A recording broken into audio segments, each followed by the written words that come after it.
원래 총리라고 하는 존재는 존재감이 잘 드러나서는 안 됩니다. 총리 역할이 뭐겠습니까? 자신을 막 드러내고 자기를 갖다가 앞세우는 것이 아니라 뒤에서 보이지 않는 곳에서 대통령을 보필하는 것, 그게 총리의 기본적인 역할인 거 아니겠습니까? 적어도 대한민국에서는 그렇죠. 그런데 어떻게 된 것인지 문재인 정권에 들어서는 총리의 존재가 너무 부각이 돼요. 이낙연도 마찬가지였던 것이고 정세균도 마찬가지 아닙니까? 그 일각에서는 이런 모습을 보고 정세균 또한 마찬가지로 대권을 준비하고 있다. 이낙연 대 이재명 둘 사이에 정세균도 지금 들어가려고 하는 거 아니냐, 이런 분석이 나오고 있는데요. 이런 상황 속에서 배우 유준상 씨가 정세균과 만나가지고 자신의 소신 발언한 것이 다시 한번 화제가 되고 있습니다. 어떤 내용인지 같이 한번 좀 보시죠. 이명박 전 대통령에 대한 대법원 판결이 나오고 정세균이 이렇게 썼습니다. 전직 대통령의 유죄가 대법원에서 확정됐습니다. 2007년 법 집행이 공정했다면 생기지 않았을 사건입니다. 왜 지금 검찰개혁이 필요한지 잘 증명하고 있습니다. 정세균이 지금 뭐라고 얘기하고 있습니까? 검찰개혁이 필요하대요. 그런데 그 검찰개혁이라고 하는 명목하에서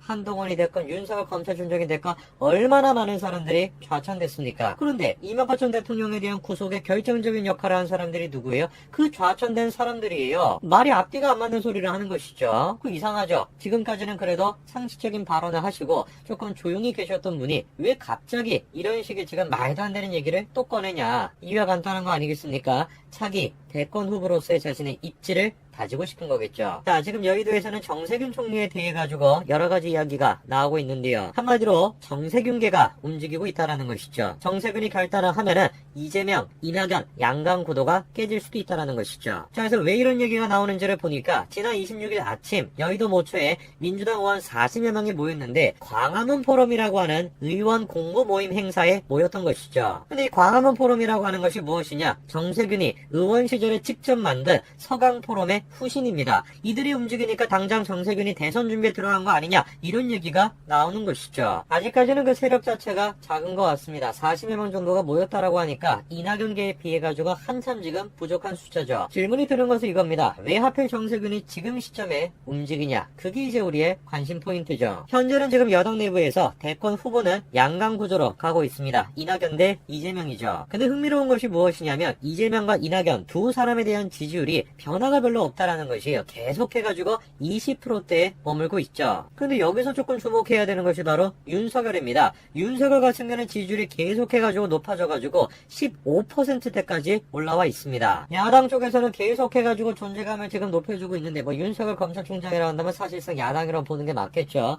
야당에서는 계속해가지고 자신의 몸집을 키우고 있는데 여당 쪽에서는 어떻게 된 것인지 이재명, 이낙연 두 사람이 20%대로 그냥 고정이 되어 있는 것입니다. 그러다 보니까 욕심이 좀 생기죠. 야, 이거 뭐냐, 나도 조금 해보면 되지 않을까, 욕심이 생깁니다. 정세균도 마찬가지로 욕심이 지금 생긴 것이죠. 자, 우선 대표적으로 정세균계의 좌장격이다 라고 여겨지는 김영주 의원이 이렇게 얘기합니다. 정 총리가 경험이 풍부하고 사실 정치적으로 갖출 건 많이 갖췄다라고 생각하는데 정부에서 역할을 하는 중이라 총리라는 것이죠. 물론 나올 가능성은 충분히 있지 않겠어요? 이렇게 얘기합니다. 자, 그리고 정세균 총리의 측근이라고 여겨지는 김경우 의원 또한 다음과 같이 얘기하죠. 정세균이 대선에 나설 것 같냐? 라는 질문에 대해서 지금 대선 얘기는 조심스럽다. 총리직을 잘 수행하는 게 제일 먼저다. 다만 대통령은 시대가 선택하는 거다. 시대 정신이 중요하다. 나설지 아닐지 결정은 총리가 하겠지만 흐름이 잡히면 본인도 생각하지 않겠나. 지금 정세균 총리의 측근들이 다 얘기하는 게 뭐겠습니까? 현재는 지금 총리이기 때문에 총리직의 역할을 잘 하겠지만 어쨌거나 저쨌거나 나올 수는 있다. 그 얘기를 지금 하는 겁니다. 총리로서 역할을 잘 수행하고, 이건 뭐 원론적인 얘기인 것이고 사실상 출마를 결심하고 있다. 그렇게 보는 게 맞겠죠. 자, 그런데 이런 지적이 나오죠. 정세균 뭔가 조금 임팩트나 카리스마가 없는 거 아닌가? 이런 지적에 대해서 김경이 뭐라고 합니까? 시대가 요구하는 리더십이 유능하고 소통하고 화합하는 쪽으로 가지 않겠나. 정 총리는 겉이 아니라 속에 강한 임팩트가 있는 외유내강형이다. 말로만 사이다 발언을 못할 사람이 어딨냐. 글쎄요, 여러분들은 지금 저 얘기를 듣고 또 어떤 생각이 드십니까? 사이다 발언 못하는 사람이 어딨냐. 저 말 누구한테 하는 말이겠습니까? 대놓고 지금 이재명 지사를 저격하고 있다. 저는 그렇게 생각이 듭니다. 자, 저런 식의 지금 얘기가 나오니까 이재명 지사 측에서도 가만히 있으면 안 되겠죠. 이재명, 이낙연 측에서도 다음과 같이 응수하고 있습니다. 정 총리는 당내에서는 그의 존재감을 인정해주는 측면이 있지만 대외적으로 국민이 보기에는 별로 인정받지 못하고 있다. 그게 정세균의 한계다. 나온다라고 할지라도 찻잔 속에 태풍에 그칠 것이다. 이재명 지사 측에서는 지금 뭐라고 응수를 하고 있는 것입니까? 존재감이 없다 이거야. 존재감이. 사이다 발언 못하는 사람이 어디 있다. 그런 얘기 하기 전에 자신의 존재감부터 키우라는 것이죠. 흥미로운 것은 당 내에서도 중진들 사이에서도 이런 이야기가 나온다라는 것입니다. 중진 의원도 지금 뭐라고 얘기합니까? 안정감을 주는 이미지인지는 모르겠지만 앞서간다라는 느낌을 주지 못한다라는 것이에요. 스타일이 구식이고 이 시대의 정치 문화를 잘 못 읽는다라는 거죠. 그러면서 이낙연 대표가 흔들린다라고 할지라도 기회가 정세균한테 갈 것 같지는 않다라는 겁니다. 이재명 쪽에서는 지금 정세균에 대해 가지고 존재감이 없다. 나온다 할지라도 찻잔 속에 태풍이 될 것이다. 그렇게 지금 얘기하고 있고 중진 의원들도 지금 뭐라고 얘기하고 있습니까? 이낙연이 아무리 흔들린다라고 할지라도 정세균이 될 것 같지는 않다. 정세균은 좀 구시대적이다. 구식이다. 이렇게 지금 얘기를 하는 겁니다. 근데 정세균 의원이 노력은 굉장히 많이 하시는 것 같아요. 일전에 아마 기억나실 겁니다. 배우 김수로 씨가 이낙연 대표 앞에서 이 코로나19 때문에 지금 문화계가 다 죽어가고 있다. 제발 조금 어떻게 조치를 좀 취해달라. 그렇게 하소연을 하지 않았습니까? 그런데 그렇게 문화인들과 만나는 자리에 이낙연 대표가 지난번에 갔고 이번에는 또 정세균이 갔다라고 합니다. 자, 지난 29일입니다. 코로나19 극복을 위한 예술계와의 대화라고 하는 주제로 예술인들이 이렇게 참석을 했는데 배우로는 유준상 씨가 참석을 했고 정세균도 마찬가지로 참석을 했습니다. 흥미로운 것은 지난 또 20일에는 누가 또 참석을 했습니까?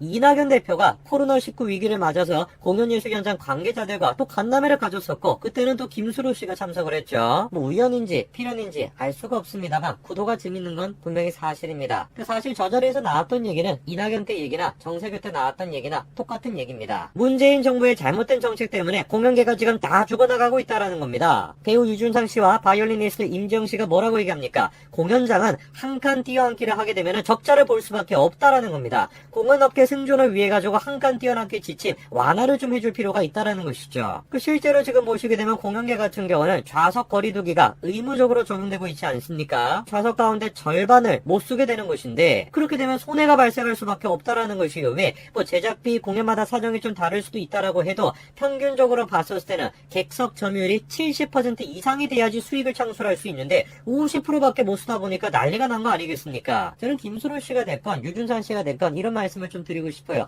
그분들이 갖고 있는 정치적인 색깔 그거는 제가 잘 모르겠습니다만 이거는 분명히 좀 기억을 하셔야 된다. 문재인 정부는 지금 공익이라고 하는 것을 앞세워서 개인의 기본권을 침해하고 있습니다. 가장 개인의 기본권, 자유권을 침해하고 있죠. 물론 정말로 공익이 앞세워져야 되는 경우라고 한다면 개인의 기본권이 침해가 될 수도 있겠죠. 사회적으로 공론화가 만들어져가지고 개인의 기본권이 침해가 되는 것을 받아들일 수도 있을 겁니다. 그런데 문제는 무엇이냐? 정말로 공익이 앞세워져야 되는 경우가 아니다라는 것입니다. 사실상 그렇게까지 할 필요가 없음에도 불구하고 과장된 불안감, 과장된 공포 그런 거를 기반으로 해서 자신의 정치적인 목적을 달성하기 위해 가지고 공익이라고 하는 허울을 지금 앞세우고 있는 것이죠. 정말로 공익을 생각하는 사람이라고 한다면 지금의 잣대와 백신의 경우와 똑같은 잣대로 움직여야 될 것인데 백신에 적용되는 공익과 코로나에 적용되는 공익이 다르지 않습니까? 유준상 씨나 김수로 씨가 어떤 정치적인 색깔을 갖고 있는지는 제가 모르겠습니다만 꼭 기억을 하셔야 됩니다. 문재인 정부 하에서는 개인의 자유가 침범이 될 수밖에 없는 것이고 그리고 그런 식의 침범이 된 결과를 지금 공연장에서 그대로 목도하고 계시는 거예요. 지난번에 김수로 씨와 이낙연 대표가 만났을 때도 허지혜 대표가 뭐라고 했습니까? 거리 두기가 맹목적으로 중요한 것인지 효과와 목적이 중요한 것인지 후자라고 한다면 정확하게 이런 환경에서 이렇게 하면 일상생활을 누릴 수 있다는 것인지 의사소통이 필요한 단계가 아닌가 분명히 그렇게 얘기하지 않았습니까? 그때 그렇게 얘기했지만 지켜졌습니까? 지켜지지 않았습니다. 과학적으로 인과적으로 이것이 필요한 것인지 정말로 이것이 필요한 조치인지 아니면 그냥 단순하게 감정에 휩싸여가지고 불안감, 공포감 그런 걸로 지금 하는 것인지 명백하게 구분해야 된다라고 얘기를 하셨지만 이낙연 대표 듣지 않았습니다. 문재인 정부 듣지 않았습니다. 당연히 정총리의 경우에 마찬가지도 변화는 없겠죠. 문학에 계시는 많은 분들이 좌성향이 있다는 것은 익히 알려져 있습니다. 그러나 이번 기회를 통해 가지고 문학에 계시는 분들이 명확하게 깨달으셔야 됩니다. 현재 지금 여권에서 나와 있는 이낙연, 이재명 그리고 정세균 어떤 사람이 됐든지 간에 이 사람 중에 한 사람이라도 대통령이 된다라고 한다면 여러분들이 지금 목도하시고 계시고 여러분들이 지금 경험하고 계시는 그 지금 공연계의 현실을 그대로 다음 세대도 똑같이 물려주는 꼴밖에 안 되는 것입니다. 우리 이 악순환을 끊어야